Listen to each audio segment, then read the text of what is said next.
The views, comments, and opinions of the following program do not necessarily reflect those of Morris Media Studios, MorrisMediaLive.com, or its affiliates. Listener discretion is advised.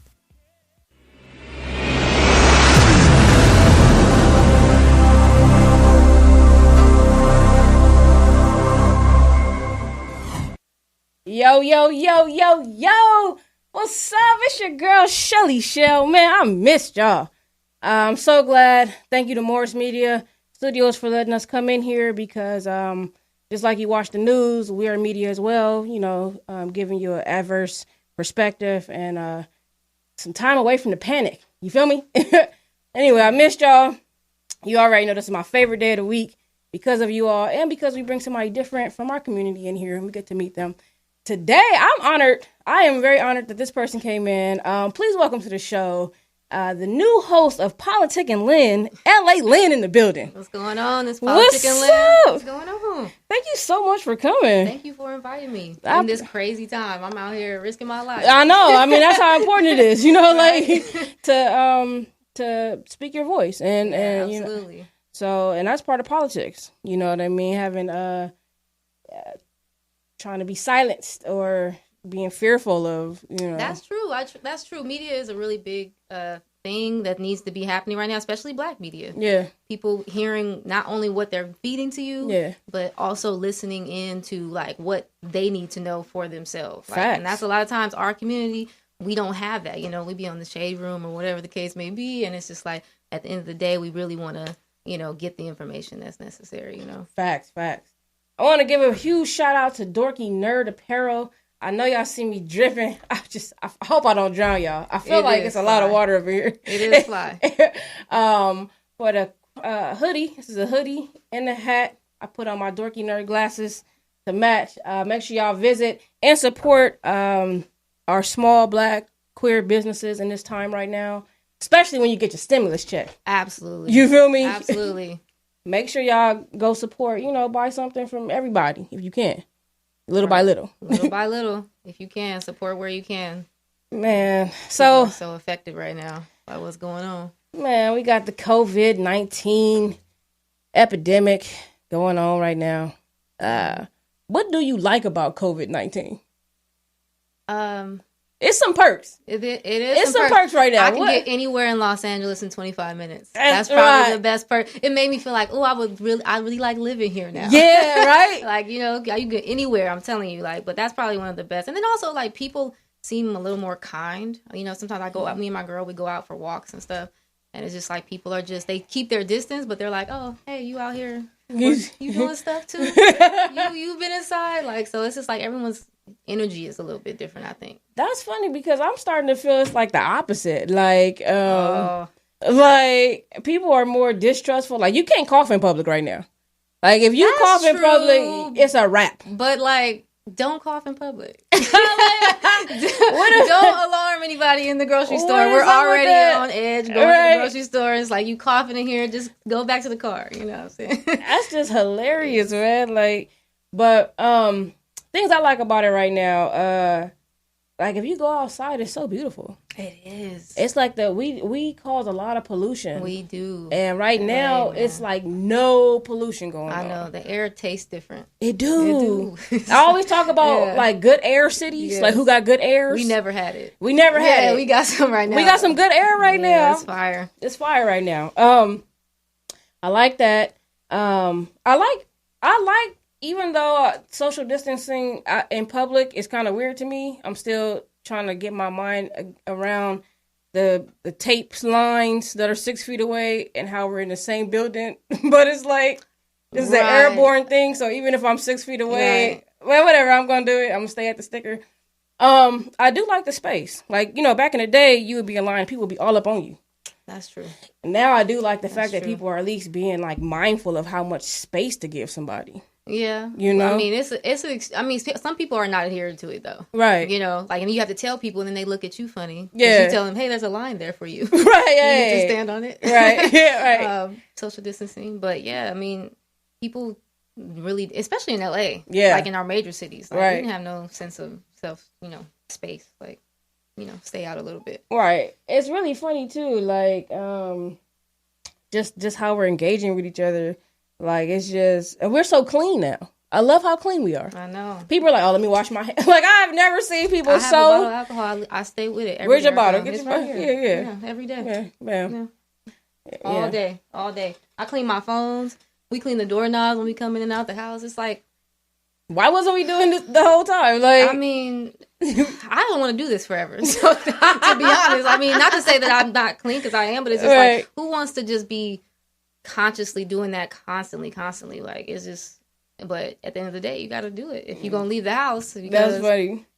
Let me see. Oh, also, I love how people are actually like dancing with their family, the people they're quarantined with. Right. I'm starting to see like old school fun. Right. Even the club, like they got club quarantine where the guy did that whole thing, and then you had Manny Fresh and Stores. They were on there DJing, battling with each other. Yeah. Like, I think it just kind of like brings people away from like the materialistic side of the world, right? Facts. And then just brings everybody into saying, hey, we're all kind of in the same position, and we can all still communicate and show love to each other. Yeah. And, it's just a more positive space. I will say that. There's a lot more positivity going on right now. People's lives is liver. Right. You know what I'm saying? Like, right. Y'all creative? Yeah. Y'all are creative. Y'all can make some moves, some TikToks. Right. These TikToks is going crazy. TikToks are bomb. Right. I am like, forget Netflix. Like, everybody has a challenge. It's really crazy. Yeah. Like, you know what I mean? But oh yeah, I do want to apologize to anybody who tagged me in the challenge. I don't care how quarantined I am. I'm not doing no push-ups. I'm not smoking for a minute. I'm not dancing. Don't throw a makeup brush at me. I'm not doing none of this shit. Like, no, I'm not doing none of it. I'm sorry. I'm not doing none of this shit. I'm sorry. And it don't mean that I don't love y'all, but I'm not doing it. Right. Yeah. That's just my thing. But I love watching y'all shit. It's funny too with the lines. It's like I could tell who couldn't stand straight in lines in elementary. Right. You just can't. You just can't get a line, You bro. can't follow directions. You just right. He outside the line. He all like not at the tape. Right. Exactly. Whatever. Our human crush of the week. Every week we have a human crush, somebody that we admire and want to give love to. And it's going to, again, back-to-back. This is the first time in LesTalk history that you have a back-to-back. Same human crush in a week. And it's the essential workers. It's the essential workers, man. Man, for real. The people who go to work still. Right. I mean, yeah. Yeah. Like, yeah, and I think we don't, every time I'm out and I see people working, I always say, thanks for being here. No matter what capacity they're in, I just be like, thanks for being here, because I know that, like, this is nerve-wracking, to not even just to go out and have to protect yourself, but then to also be conscious of everything that you do, because you have to take yourself back home to your family, know, and so it's just like, it's a crazy time. It is. So, shout out to them, and I just, it's just weird because I don't see how this is containing it. Like, it doesn't.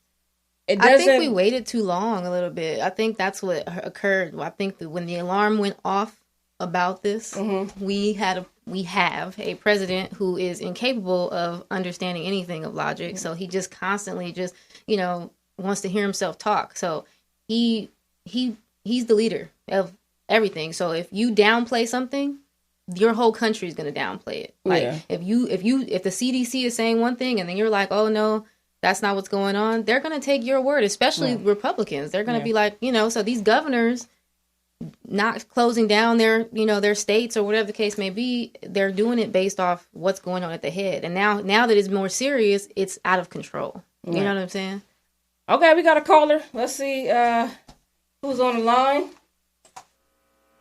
Caller, welcome to LesTalk Radio. Who's on the line? Hey, this is Nick. Hey, Nick, how are you? I'm good. How you doing? I'm pretty good. Thank you so much for calling in. And on time. You're always on time. That's what I love about you.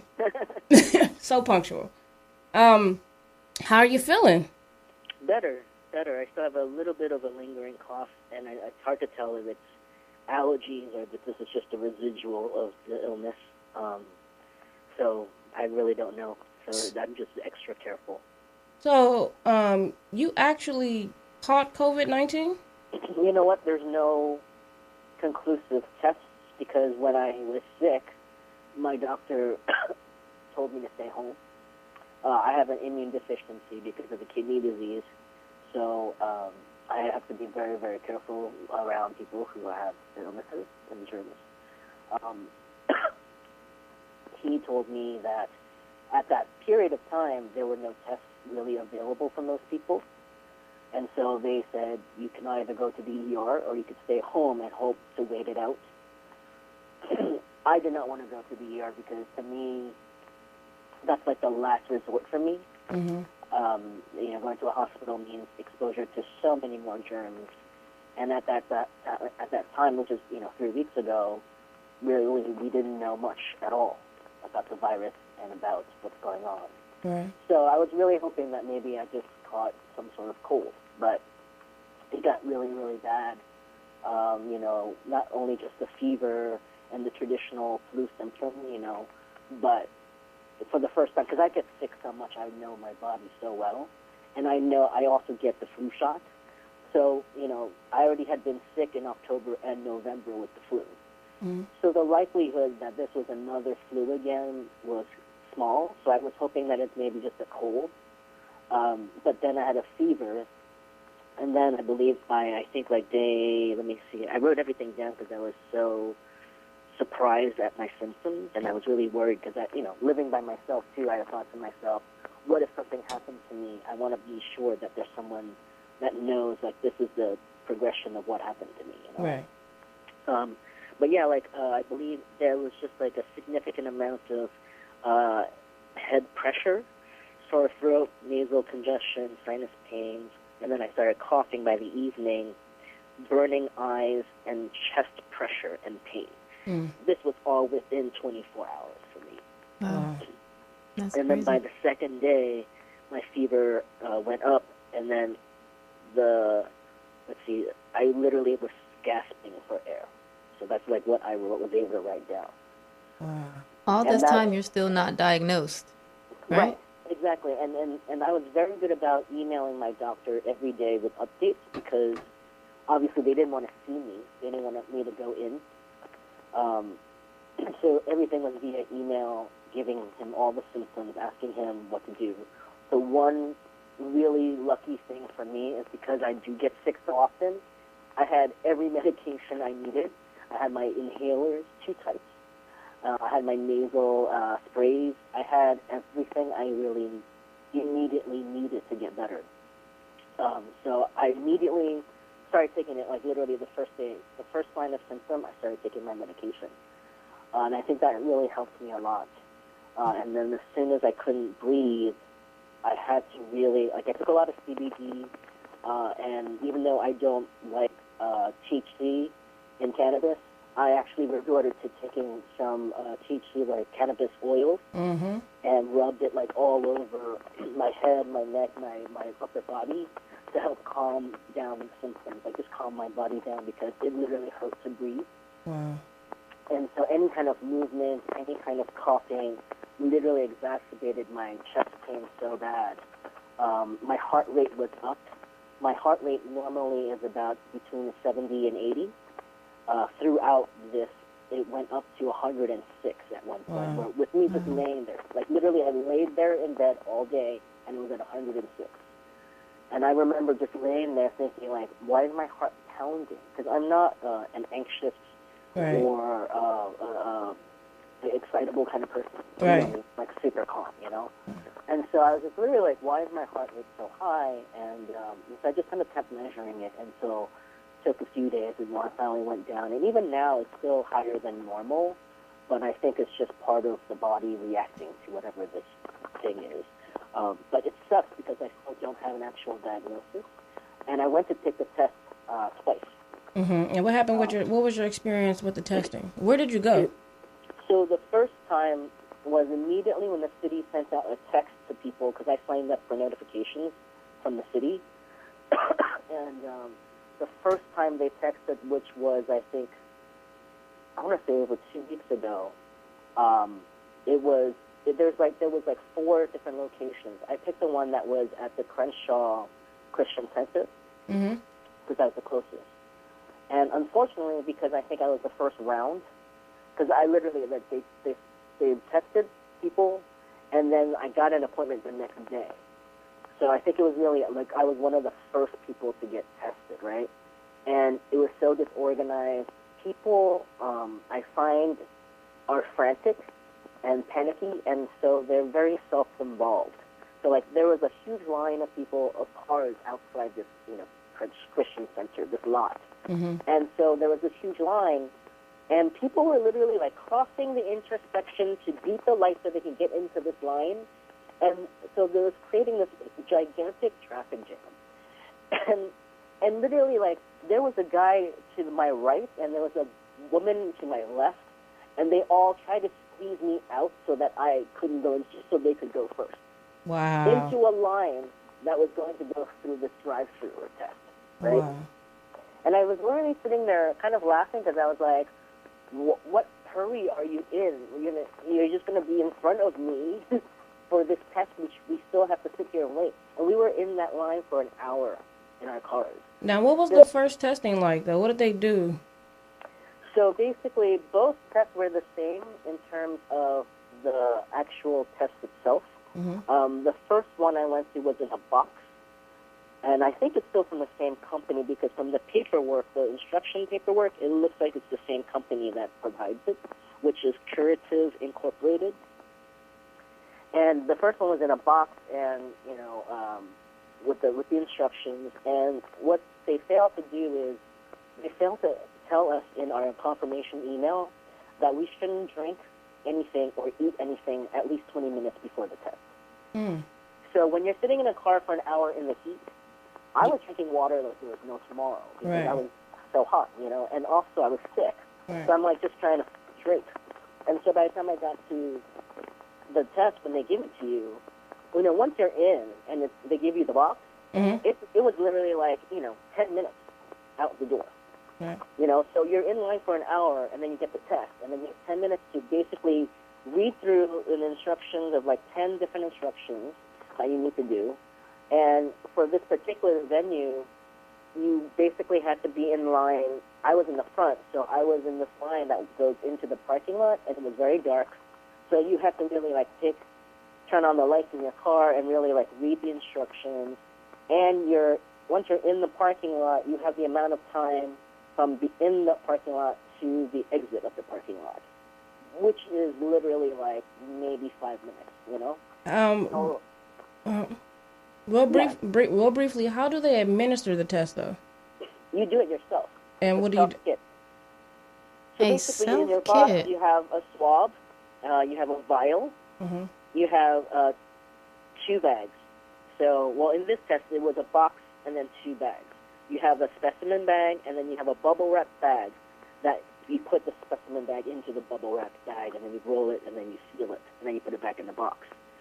And what you do is you take the swab out of the package, and you swab your left cheek, your right cheek, and then the roof of your mouth. And then you put it into the vial, and then you snap off half of the swab, and then you close the vial. Now, in the second test I went to, which was at the LA Fire Department by Dodger Stadium, which was way better organized. It was flawless. Like, I was so impressed with how they organized it. It was literally half an hour from the moment I arrived to out the door. Okay, and it was the same way?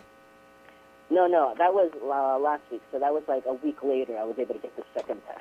And what were the conclusions on both the tests? So the second test, I haven't gotten the results back yet, but the first test came out negative. So part of the problem was then I heard that there was a whole ton of false negatives. And I don't know if it was because maybe a lot of us didn't know about the drinking and eating, so that could affect results. Okay. Secondly, it was just kind of a mess in general. Like, I don't know if they had maybe user error on their end. I'm not sure. I can't speak for them. But what I do know is that when we got our results, we got it in a massive group email from the city of LA, and whoever, I forgot the person's name, whoever's job it was, I think they forgot to BCC everyone. And so we were in this massive group. Are you serious? Like a city? Yeah. Oh, no, that's out. Hundreds and hundreds of people. Oh, that's out. On this email. And they were replying? Oh, no. Oh, you don't even. I already know. I already know. It was crazy. I just kept my mouth shut because I was like, I don't want to get involved. Yeah, but that had to be irritating. Replying all and complaining was literally like perpetuating the whole issue. It was crazy, but in any case, they caught the issue. We received multiple emails after that from the city apologizing. I'm sure. Yeah, but you know, at the end of the day, I talked to my friend and I talked to my doctor, and basically it was worth taking it again just to be sure, you know. Right. Especially with my immune system, it's one of those things. I actually want to take it because I want to know if it's positive. I would be more relieved because then at least I know I've had it and I know what to expect. Right. Even if I have to catch it again, or even if it ends up being I have antibodies so I can't catch it again, those are all things that would help me live my life, right? Right. But if I get a negative, actually, it will make my life worse because number one, what the hell did I have? Right. That was that bad, right? Right. And that, if I caught something that was not the coronavirus and it was that bad, that means if I do catch it, I'll really be in the hospital, you know? Yeah. So, well, thank you so much, Nick, for sharing your story and taking the time out to call in and give that first-hand experience. Tell your listeners if they want to see a video of the whole experience, they can go to my Instagram at Nick Casey. There we go. Nick Casey, the picture is up and the IG is already up on the screen. Awesome. If you want to see a video of that, go to their Instagram. Nick, you know I love you so much. I love you too. Thank you. Thank you, and feel better, okay? Sending you healing vibes. Thank you. Take care, everybody. Okay, stay bye. Home. Wow. That was wild, you know. Very. It's just a alarming, some would say. Alarming. Of the disorganization with this. I don't know. I feel very just blindsided by how we're supposed to be the greatest country in the world, and I do believe that we're great, but we don't have the organization to save our people. Like, no, that is we did have organization. Like, we have an administration that really is breaking that. Had already broken the pandemic task force down. So now you have to reestablish it with people that don't know what they're talking about. Mm-hmm. You know, Los Angeles was one of the first cities outside of San Francisco to shut down. But and we can say, oh, well, look at us. We're shut down and we're early to this. But no one's getting tested like that. Like, there's no reason why he should be administering a test to himself. Yeah. Like, what is that? You know what I'm saying? The error rate for people testing themselves and then giving you a specimen is like through the roof. And for something like this, it's like, that doesn't even make any sense. And it's like, we should be able to go and get a test if you want a test. I don't understand why we don't have enough tests. You know what I'm saying? I don't get the in addition to the people that are asymptomatic and could be giving it to people and they don't even know because they feel perfectly fine. Right. You know what I'm saying? No, yeah. They're if you go to the hospital, they are taking your temperature. I got swabbed too. I took Nene to Kaiser, got swabbed. They give you a little sticker. It does take like 10 minutes. You know, it's just I don't get it. I don't get why people are not like being tested. Stay at home. Okay. Stay at home. I do agree with that. In the effort of not to spread. I've been very skeptical of the whole thing, but I understand, and I'm playing ball. I'm staying at home. But I don't get it. Like, I don't get how that's going to stop it if we're not containing the issue. If we're not testing people. I think there has to be some type of citywide testing that they start administering where you leave your house and this is something essential that you're going to do. But at the same time, you have to be ready for something like that, right? You test all these people, and then you got tens of thousands of people that test positive. Then what? Then where do we put them? We got a caller. Caller, welcome to LesTalk Radio. Who's on the line? Hi, it's Chelsea. How are you guys? Hi, Chelsea. How are you? I'm good.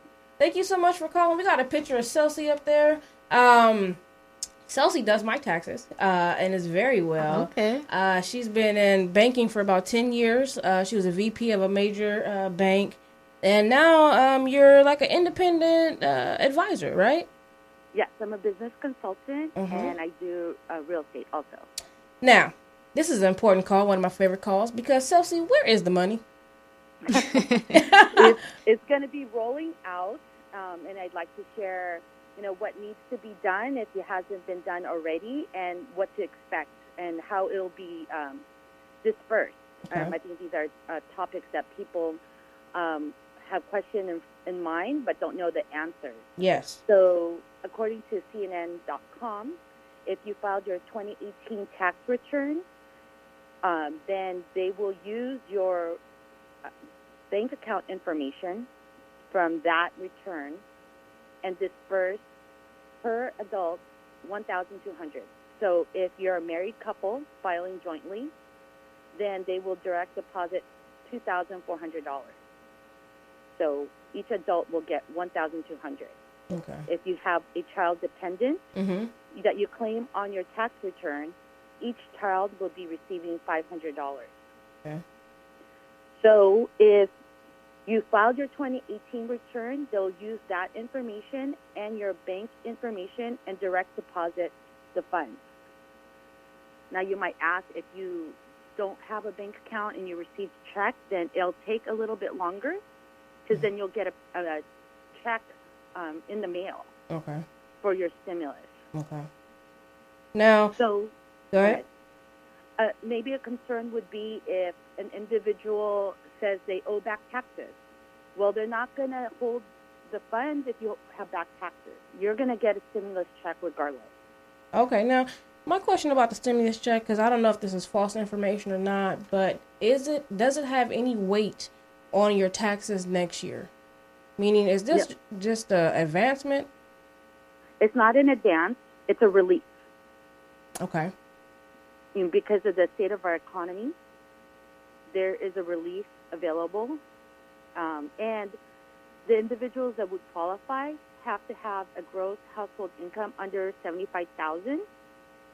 And if they make over $75,000, then it'll reduce the amount they'll receive, and it caps out to households can't make more than $99,000. Okay. So, majority of us will receive a stimulus check. Okay. So $2 trillion is going to cover the country, you think? It's what they signed off as a bill, so they will cover. That's why they have a cap on the income.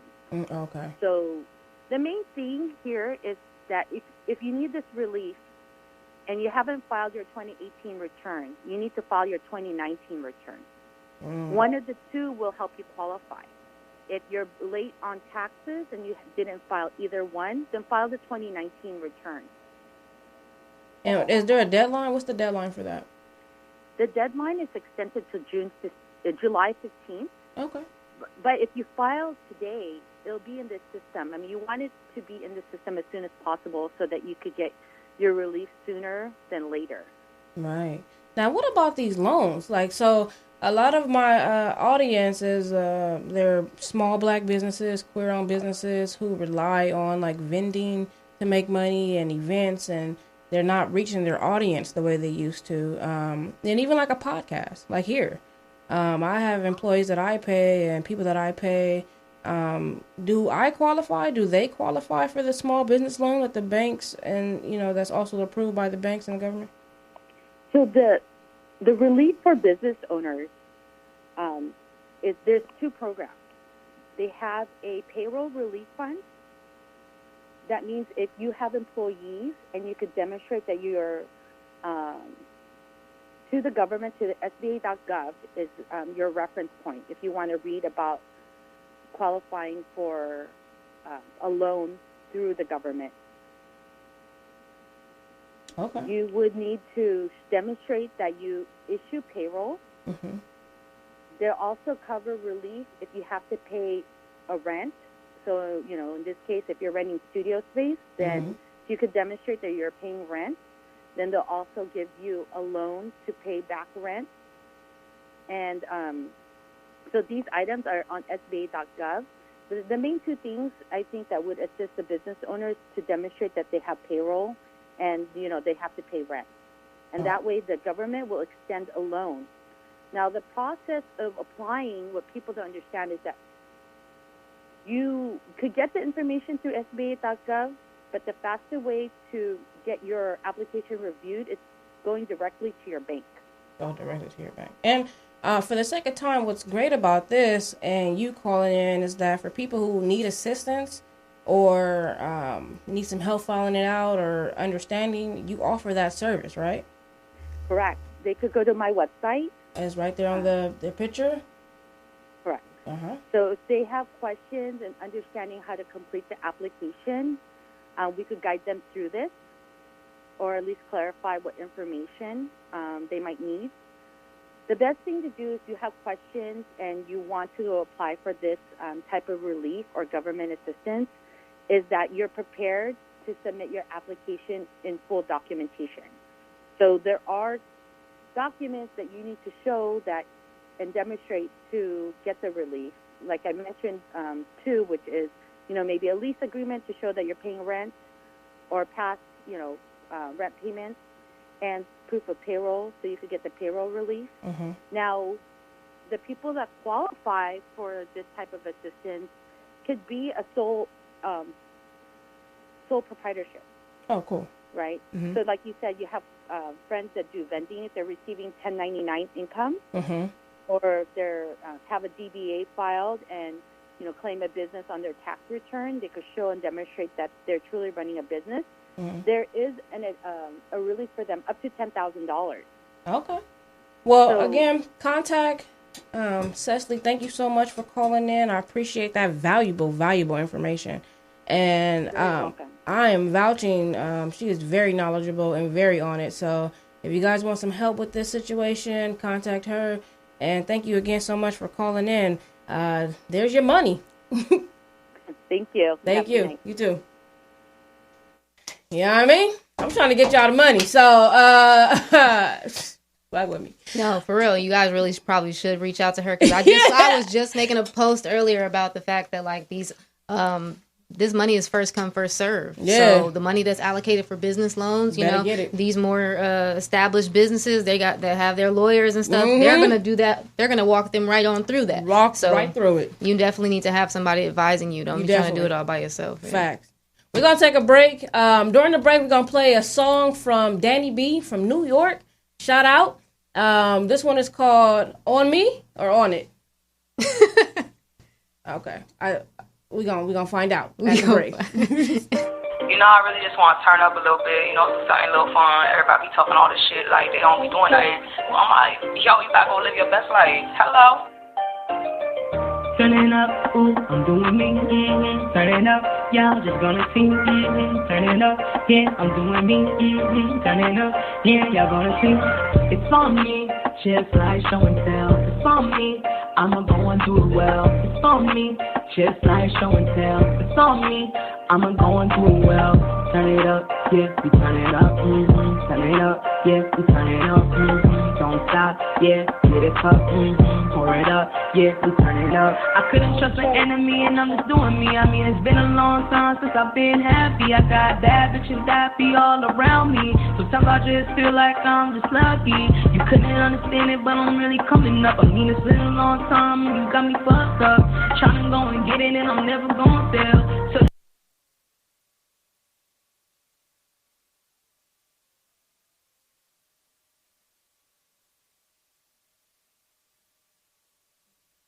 Yo, we're back. That was Danny B from New York with On Me. We'll play that again on the way out. Thank you so much. That's an exclusive right there.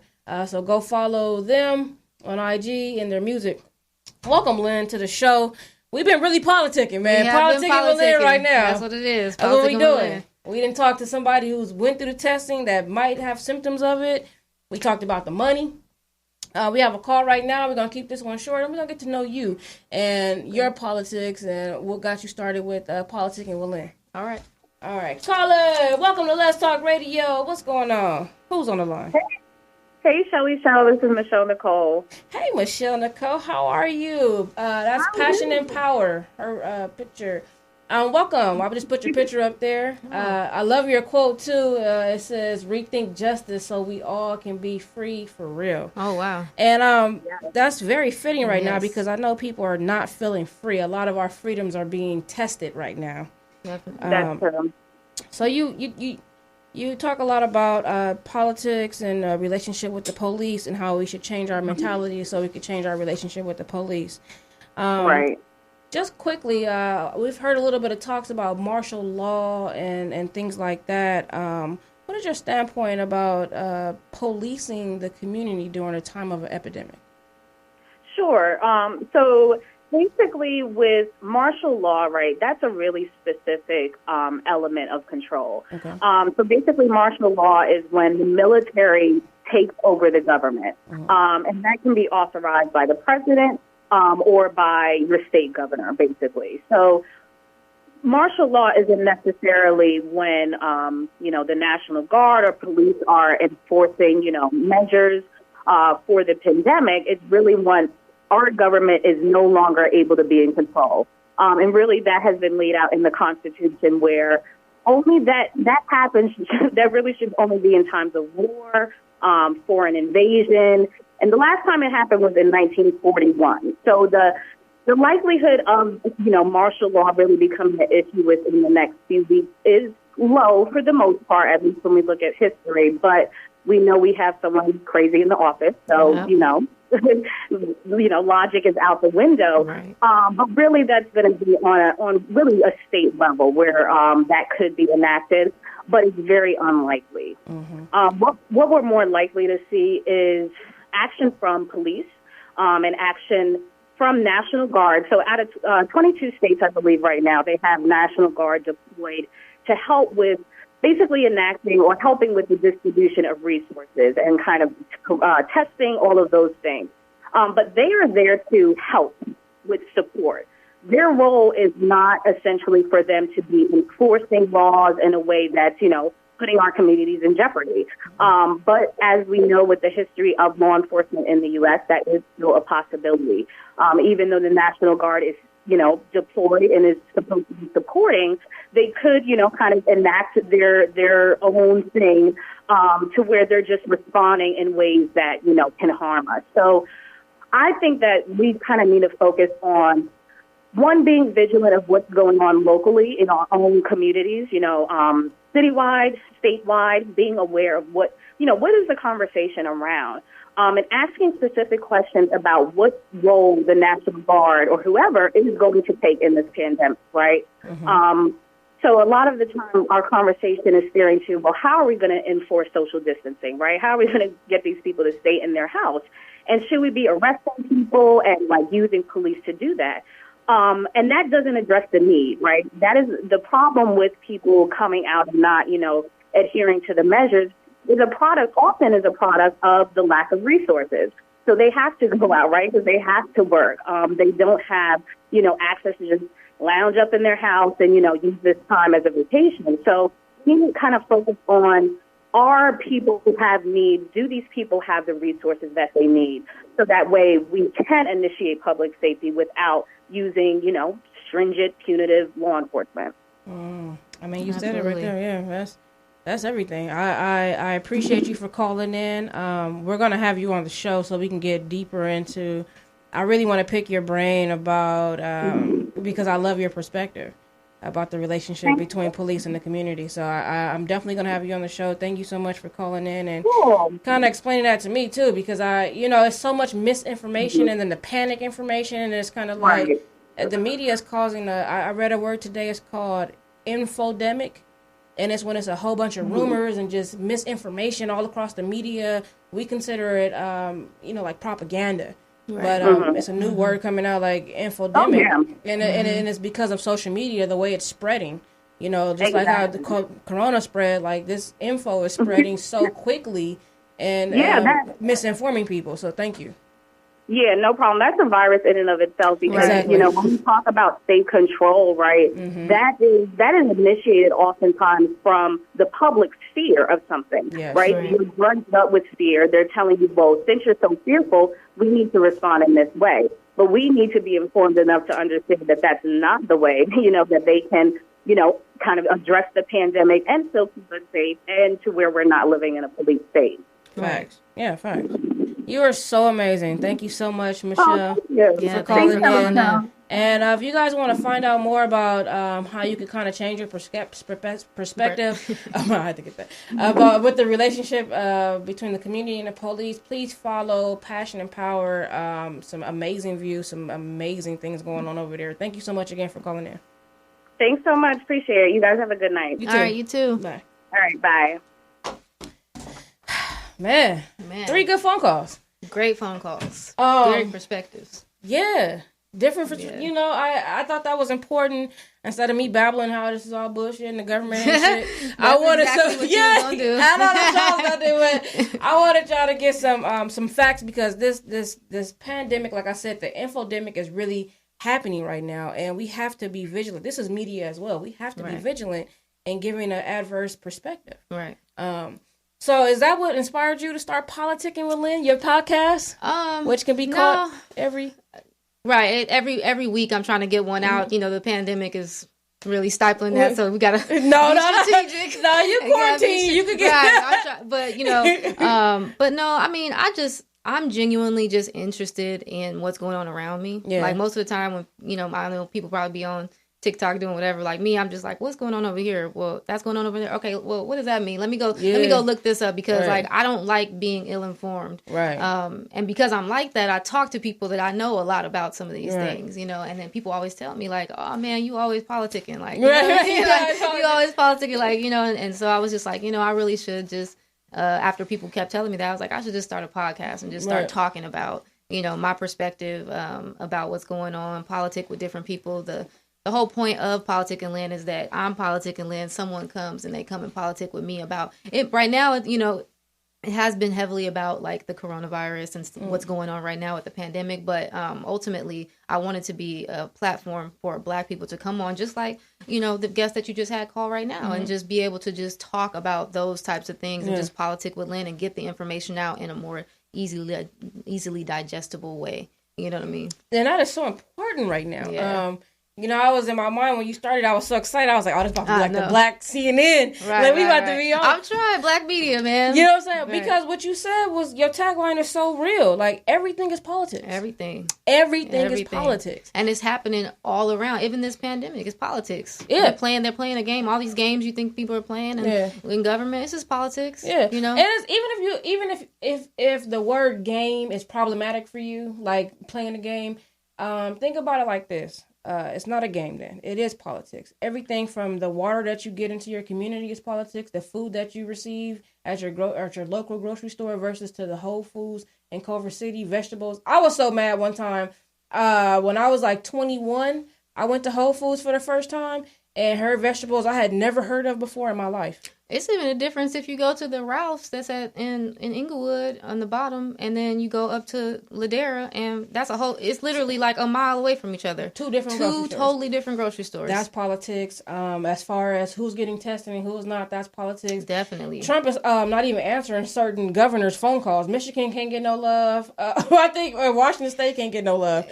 right now. Them to give him some type of appreciation. Like, I've heard this man, he said he's number one on Facebook. I was like, sir. How does that help us? How are we? What does that? You know what I'm saying? Like at a pandemic, task force meeting, press conference, they're like, the reporters be like, I just got to ask what I have here because I can't even respond to what you're saying because this doesn't make sense. So it's just like Hey, first of all, those daily briefings are everything. I try. It is the only thing that's keeping me getting through Corona. It's hard. Right now. He's attacking people and just. I love it. Buffoon. You do fake news. Hey, are y'all watching this shit? Right. every press conference, he's like, "This is better than you've ever seen. No country is doing better than this." The biggest. He knows all of 7 words, so he reuses those same ones. Said, one time he was reading something, he was supposed to be giving us facts, and he was like, yeah, this is working so good. We're doing you know what? If you could see this, you would be amazed. I was like, tell us. Like, how good are we doing? Because it doesn't seem like we're doing. We're not doing good. He just, you got to understand. Like and a lot of people don't like to talk this way, but really, he's a narcissist in itself. So it's like he's not able to rally right now. He's not able to get the attention that he wants. So now he has a press conference, a press briefing every day where he comes and he's just like, look, and then he wants to go on his Twitter and start talking about the ratings. Like, sir, you're the president. We're trying to get information, sir. Of course, we're watching. Like, hey, but you know what? His homie Putin sent us a. That scared me. I put that up. I was like, put your mask on. I was like, put your mask on. I don't know what's going on. Putin sent us the mask. Is this like when they gave the Indians the blankets? I'm just trying to figure out, like, since when does the Kremlin do nice things? I was like, I don't know. This plane shouldn't have been over here. No. And then it's like, it was unannounced. It was just like, here is a Russian plane with items on it. Like, no. I feel like our surveillance is low right now. Yeah. Like, I don't feel like our disease surveillance, that's a thing. Look it up. Disease surveillance. This should have never happened. Sometimes I get deep on y'all. Just in the middle of nowhere. The disease surveillance is a thing. I don't just be talking shit up here. Like, I really be reading this shit. She do be looking this up. It's the watching of pandemics. So there are people who watch for spikes and possible outbreaks and things like that, who track things. COVID-19, well, coronavirus is not new. That should have been tracked, even though it is a new strand of it. It should have been tracked and contained at the source. Also, real quick, my issue with social distancing and stay at home, stay safer at home. Even though I am safer, I do feel safer because I just feel like everybody dumb right now. They calling them COVIDiots. Have you seen this? COVIDiots is a new word. All the COVID-19 idiots that people are doing spring break boats. I'm just like, I'm not willing to risk it all like that, but whatever. My issue is I don't feel like we're containing. It should have been contained. I feel like what would have been smarter was disease tracking. Meaning when somebody had a first instance, then you find out where they were, boom, contain that. All the people they were there, boom. And then whoever they went, boom, boom. You see how we have 100,000, 1 million. The number just keep going up every second. If you watch the news, like every time the number come up, it's bigger. You'd be like, what? But I thought it was just 9/11. Now it's I think that was the intention. I think the intention was to do that, but we just started it so late that it was like. Even if you start late, Pete. Even if you start late, just like with HIV, if I have HIV and I found out late and I've been having sex with a whole bunch of people, I can go contact those people, then they go contact people they had sex with, and they go and then we contain it after a while. See, we've been doing this since March 10th. We could have been flattening the curve right now. Staying at home is not working. But I mean, clearly we don't have no test. Or the one they give you is the one at home getting false negatives. Hey, we got some type of test because how are these numbers going up if we're not being tested? Yeah, I think these people are the people being tested in the hospital. Like, I'm sick already. Like, it has to get to that point. My little brother works at KIC USC Medical, and he's saying that the only people that are getting, which I feel like you shouldn't be picking and choosing who's getting tests because asymptomatic exists.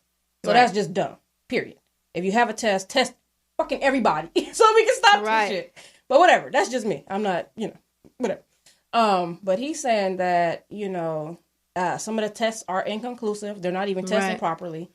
People are getting false, like they said, Nick Casey, people are getting false positives. No, false negatives. Mm-hmm. Also, they have like different levels of like a possible positive, and then you have confirmed positive. So it's just kind of like, why do you have possible positives in the hospital? Test them. Why is it? What are y'all doing? They just do not have. I just really believe we don't fully have the resources. My aunt is a nurse. She's telling me that her facility is being turned into pretty much like a place to house COVID-19 patients. Yeah. You know what I'm saying? Because they're overflowing from the other hospitals. You know what I'm saying? Like, people just. We just don't have the resources. Like, we don't have the resources that we need right now. And that is like the shortage of things. Like, why are people making anything else? Like, once the president decides, okay, well, we're going to enact the Defense Production Act. All these companies could just be making, that's what you do PPE, in wartime, right? Well, making we got PPE. Some kids, put that flyer up real quick, POTUS. I didn't want to not mention the kids who heard about the response. And this is what I mean when I say we're not acting correctly, because he don't even have that much, okay? Right. I'm not saying that he's broke or anything like that, but he heard about what's going on. He took a 3D printer. Right. Right. And started making face masks. And it looked pretty, it looked damn near like an N45 low key. Right. Like, I don't know what that stuff in the middle is, but it looks pretty secure. It's probably a filter. You probably put a filter in there. Like yeah, plastic, okay. And he's donating. He's not Yeah. even selling them like the people on the corners selling masks for $5 during the epidemic, but whatever. This is how y'all want to politic. That's politics as well. Right. He's donating. So how can a 13-year-old boy come up with a 3D printer and our country cannot implement some type of fast-acting solution, is what I'm saying. Greed and the lack of wanting to respond. I mean, that's just what it is. Our president literally took a whole month to even admit that this is a problem. The governor of Georgia just came out yesterday and was like, I just found out in the last 24 hours that it was contagious even if you didn't show no symptoms. I'm like, are you serious? Like, you know what I mean? Like, I was like, Georgia had me rolling. We got some funny ass states in the U.S. Tennessee, he was like, Tennessee, the governor of Tennessee said he's not doing a safer at home order because there is no data that shows that it's effective.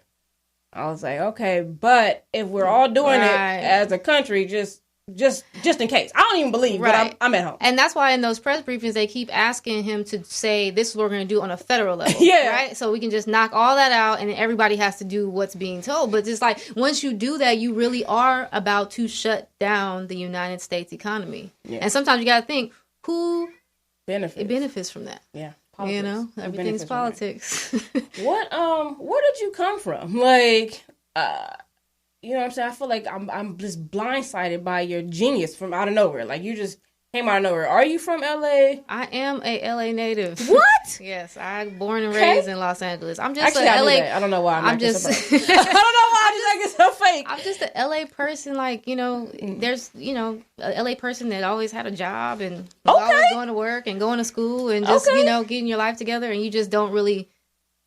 I think I just didn't even catch on to social media as quick as I feel like I probably should have. Yeah, because I was just working, and my mom's a single mom. I help to take care of my my family, and Are you the oldest? I'm the oldest, and I have a younger brother, and I have a little sister. She's 15. Okay, so she'll be 16. So it's just like you just get caught up with life, But it's just like then you start thinking like, okay, well, what are your passions? What are you? What inspires you? You know what I'm saying? So when did you start working? Probably as soon as I was legal to work in Los Angeles. Like a permit? Yeah. Like a person. So you like 15, 16 working? Yeah. You had a good job? You always had like good job? I always had, when I was in high school, I had jobs. And then by the time I got out of high school, I always had a good job, was able to provide for myself or whatever the case may be. Because I come from a single mom. So I was like, so I just worked and went to school at the same time. So I was asking you all that not to be nosy, but no, I understand. Their life influences heavily their politics. No, for sure. You know what I'm saying? The things you experience, like what I think I'm very much a humanitarian type of person. Okay. What does that mean? It just means that like there are things a lot of times, like even in this situation, a lot of people want to go outside, and they're like, oh, if you sick, stay in the house, blah blah blah. But it's like this is about humanity. Like it's not about you. Sometimes it's about what your role is in something else. I don't want to affect somebody else. So I always want to do the good, I think, sometimes in situations. You know what I'm saying? So, and that just comes from where I come from. I've seen people struggle. I've seen my mother work as a single mom and try to take care of 3 kids and make balance. And I've seen, the other side of that, because before I went to Inglewood High School, and that's where I graduated from. But before that, I went to Redondo Union High School. Okay, so night and day, right. That is day. And I think that experience and switching to Inglewood made me realize what was available to others that wasn't available to us. Right. You know what I'm saying? Like, because I saw the difference. Yeah. You know I feel you. I went to Fairfax. That always inspired me. High school, and then I went to Washington. Right. And my mom graduated from Washington. Yeah. Oh, I'm glad she did because a lot of people did. Right. That's a wild school. That's a wild it was, school. But I came from Fairfax where everything was all like pinkies up, like, oh, and then can you believe they don't have any ice for us? And then this is ridiculous. Like, and then I went to Washington and it was like, we didn't even have fountain, like soda fountains in there. I'm like, where's y'all? Yeah, they took those out. Yeah, I was like, where's the, y'all don't have to, where's your cup of noodle machine? And none of that. Yeah. And we had to pay for our uniforms. At Fairfax, things were handed to us, given to us by Nike. Yeah. Like, but at Redondo, if before, and if you're thinking about it now, it's like, oh, of course, But back back when I was in high school, it was like if you needed a laptop or something like that, or computer, they're gonna loan it to you. Yeah. You know what I'm saying? In the early 2000s, they was like, oh, you need a computer? Don't worry, we'll make sure you have the tools that you need. Facts. Whereas in Inglewood, you have to go, ask around, but it's like the resources were there. Yeah. You know what I'm saying? But I think that it just wasn't shown in the same way than it was when I was going to Redondo. So that really like changed my perspective too. Mm-hmm. When did you make the connection that the things that you were experiencing and seeing were politics? I probably always knew that. I probably should have been a political science major. Mm-hmm. I've always really been into We all should be. Right. Low-key, on some real shit, that's the only major that makes sense. Right, so like just in history or, political science, government, economics, I was always very like interested. Like I was that kid, like, so if you're telling me, so this is how I always wanted to know, you know what I'm saying? So it was just, I've always been like that, so. And you know what's crazy? Because I have been into politics and didn't know that I was into history. Right. And history is politics. I'm into history heavy. I'm a historian. Tell a story. Yeah. Tell a story. I'm a historian. And so, like, when I see history, like, that's why my perspective on COVID-19 is so skeptical, because historically, America's been about that bullshit. You know what I mean? Like, historically, it's always been about money. Yeah. And it's always a backstory. It's always something else. Like, the reason why even the slaves were free was not even free for humanity. It wasn't for that. It was for, political to shut the South down because they were too powerful. Exactly. So,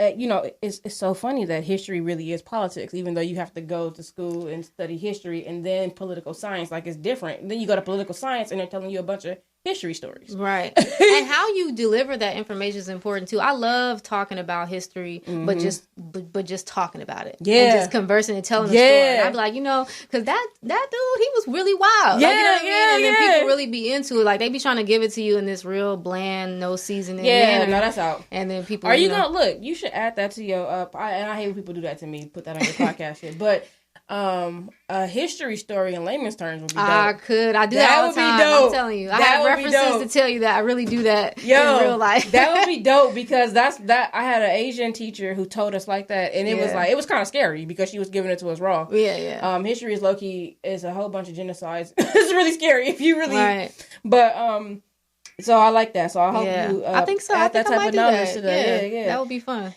We should do it together, and then you can actually do your own. I got some stories that's hilarious, like, and I'll tell it in layman's terms.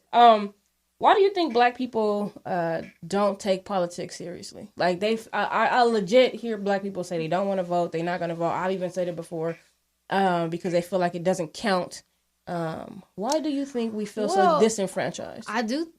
I mean, because we are. Okay, that's an honest answer. Yeah, but I mean, also, we're heavily focused on like general elections and the president. We don't understand that, that's important. Who's leading the country is important. But the judicial branches, who becomes federal judges, who, is in the Senate, who's in the House, these people are important because these are the people that represent you. So a lot of times, like, when you're riding down the street and you see, just random representatives and stuff like that, you really should, if you live in that neighborhood, you should be like, let me go look this person up. You know what I'm saying? Because that's going to be on the ballot that they send you. And this is going to be the person that's going to be responsible for getting you what you need in your community. You know what I'm saying? So it's just, but we don't get that information. That information isn't readily available. On mainstream, you'll get regular politics. You'll get, what's going on in Washington, but you don't necessarily get what's going on in Inglewood. Yeah. You don't get what's going on in Compton. Right. Like, you have to look for those things. And if you were to look for these things, the things you would find will change